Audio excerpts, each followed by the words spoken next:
Support comes from the Missouri Forest Products Association, committed to conservation and careful management of the state's forests to make them more resilient and better habitats for wildlife. ChooseWood.com. We hope you enjoy listening to this podcast of St. Louis on the Air, brought to you by University College at Washington University. With undergraduate and graduate programs, part-time, evening, and online. University College at Washington University, offering world-class education within reach. Welcome to St. Louis on the Air. I'm Don Marsh. A Mark McGwire home run was always something special. They are very deep. They play him to full. Traxel winds and fires. Big Mac, swing, and a shot into the corner. It might make it. There it is. 62, folks. It just got over the left field wall. In the corner, and we have a new home run champion, a new Sultan of SWAT. It's Mark McGwire. He touches them all. Unbelievable. He hugs Gaetti as he comes around. He's pointing to the crowd. He's saluting the entire team at home plate. He gets a hug. He gets a hug from the catcher servant. He picks up his youngster. Unbelievable. I'll just let you listen, folks. He's mobbed. He's mobbed at home plate. Just mobbed by his teammates. They come out of the bullpen. Confetti, fireworks. He hit a line drive that got about a foot over the left field wall. 62 home runs. A new home run champion, Mark McGwire. Way to go, Mac. Crack of the bat, the roar of the crowd, a call by Mike Shannon. In this case, it was a very special homer, a record breaker, ending Roger Maris's reign as home run champ 2 decades ago. Our Rachel Lippmann sets the stage. Yeah, so 20 years ago tomorrow, on September 8th, 1998, Mark McGwire hit his 62nd home run of the season off of, ironically enough, Steve Traxel of the Chicago Cubs. Seems like the Cubs and the Cardinals are sort of always at each other in the same place at the same time for magical things. And this was not one of, McGwire's majestic moonshots. This was not one where you sit there and fans are out of their seats the instant this goes off the bat. It was actually one of his shortest home runs of the season, barely clears the left field line, left field wall, barely sneaks inside the foul pole. This is one of those, is this going to go? Is this actually going to happen? Or is the left fielder going to end up catching this? An awful lot of people were there that night because Sure. Everyone was anticipating, wanted to be at the game where this would happen. Well, I remember back when you could still use the straight A tickets for Cardinals Cubs games before they kind of limited it to, games where they can't upsell the tickets. I had friends who had just either randomly or luckily or maybe strategically gotten tickets to this game. And they're like, oh, yeah, I saw 62 in person. I'm going, really?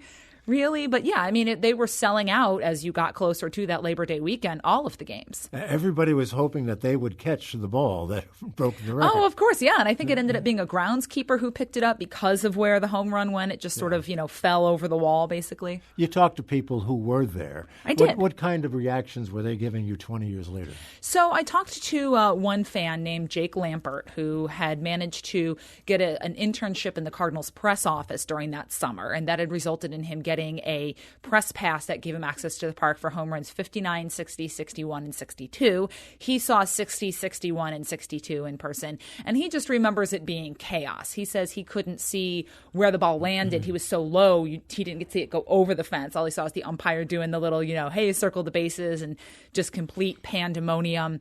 And he still remembers that summer fondly. He is one of those lifelong Cardinals fans, collected baseball tickets or baseball cards all of his life. And even now, even though there is this it was the steroid era taint to the season for some people, he still looks back on it fondly. He goes, it was still fun. It doesn't take away from the fact that these were two guys in a friendly, good-natured rivalry that really did revitalize baseball after the 1994 lockout and for the St. Louis Cardinals, too.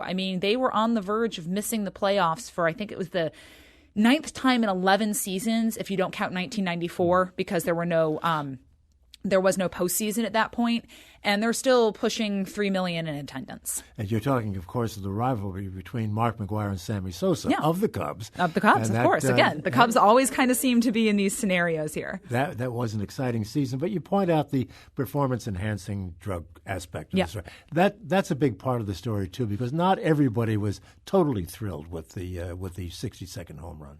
No, I mean, there had been questions raised starting in August of that year, first by an Associated Press writer named Steve Wildstein, who had looked into McGwire's locker and noticed a bottle of a supplement with a name he didn't recognize, and that supplement was androstenedione. It was something that was legal to be used in baseball. There was no banned substance for it, but it had been banned in other sports. The Olympics, NCAA, other places had banned it because it was basically sort of a precursor kind of steroid. It wasn't actually a steroid, but could act a lot like a steroid. And a lot of people just sort of blew it off like, you know what? It's legal. He still has to hit the home run. Who cares? It wasn't until sort of 2005, after Jose Canseco's book came out about that era, where he's basically saying, yeah, we were going in the bathroom and using syringes and shooting each other up. And McGwire and Canseco had played on the same Oakland Athletics teams. That's how McGwire sort of got drawn into this whole story. He denied in 2005 in front of Congress, or didn't really deny. He didn't answer the question. He basically said, I am not answering these at the advice of my attorney. And then in 2010, just before he rejoined the Cardinals as a hitting coach after his retirement, eventually admitted to, yes, he had been using steroids through his career, including in the summer of 1998. You know, I think that congressional testimony hurt him as much as anything. I mean, people really just sat back and shook their heads when he testified that way. Right. Like, you know, I'm not here to talk about the past. I'm here to go on. And I watched some of the C-SPAN, of course, has the clips, and I watched some of it. And they're trying to give him, you know, outs to say something. But he was worried that subpoenas were going to come to him, that it was going to jeopardize family, friends, etc. He didn't feel, for whatever reason, like he was in a place to be able to answer the questions then. You can judge, you know, that decision, but it was obvious that he wasn't being entirely truthful, forthcoming, etc., with what he was saying. And, of course, the Hall of Fame, I'm sure he had that in the back of his mind, and that still remains an issue. Well, he is no longer eligible for being voted into the Hall of Fame by the baseball writers, what you hear about the Hall of Fame balloting. They changed the rules a little while ago to say that you're only eligible for 10 years after retirement, so that eligibility finished in 2016 for him. There is these sort of second chance committees that say, let's take into account the different eras in baseball, because performance-enhancing drugs aren't new in baseball. As Jeff Gordon, the writer for the St. Louis Post-Dispatch, I talked to him, as he put it, in the 1960s, it's amphetamines, it's cortisone shots. You have the legend of, I think it's a Pittsburgh Pirates pitcher throwing a no-hitter on LSD. There's cocaine. There's always these things floating around in baseball. And if you're going to start stripping records from every era, what are you left with? Yeah. And, you know, that's one take on it. There are many, many different takes on it that, you know, especially steroids are so important to home runs. How many home runs would he have been able to, some of those, you know, that squeak over the wall that might have been long fly ball outs without steroids? That, you know, that makes sense as a question in terms of home runs are about power, and steroids do help add power. In your story, I guess at least one person said they wished that Stan Musial or Red Schoendienst had broken the record because they were clean. What she said was this was more, it didn't feel to her as the Cardinal way. You know, you wouldn't have heard Stan Musial or Red Schoendienst, you know, taking these performance-enhancing drugs. And again, we don't know. And both of these gentlemen are now dead. There's no way for them to defend their record. But it's not as though that the era they were playing in the 1950s and 60s was, you know, perfectly clean kind of thing. And as Jeff Gordon put it, if you think in today's world that players are just eating their Wheaties and drinking their milk and going out there and giving it their best, as he put it, and this is me quoting him, you're a moron. Players are always going to find what gives them the edge next, and who knows what this era is going to be considered. You know, I don't know about you, but it doesn't seem to me like it was 20 years ago. I know. I don't. It is and it isn't. I mean, you watch the video clips of it, and it's, you know that it's the old Busch Stadium. The scoreboard is just the yellow and black sort of. It's not digital. I don't even know what you would call the old analog scoreboard, where it's just, the yellow lights on the black.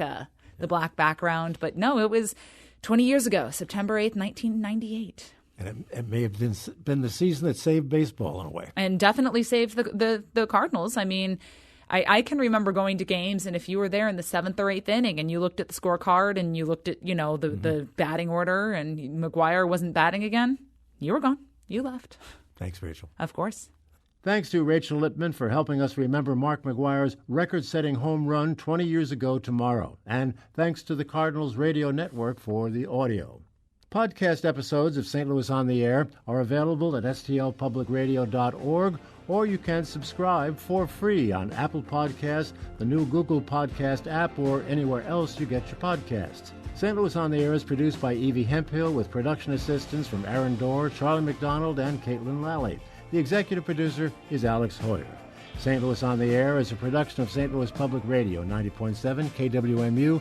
Thank you for listening. I'm Don Marsh.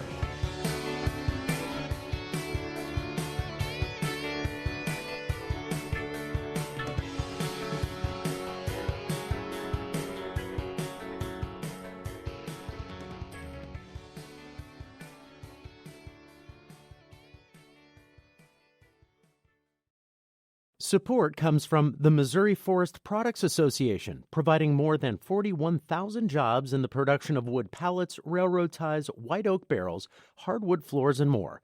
Details at choosewood.com.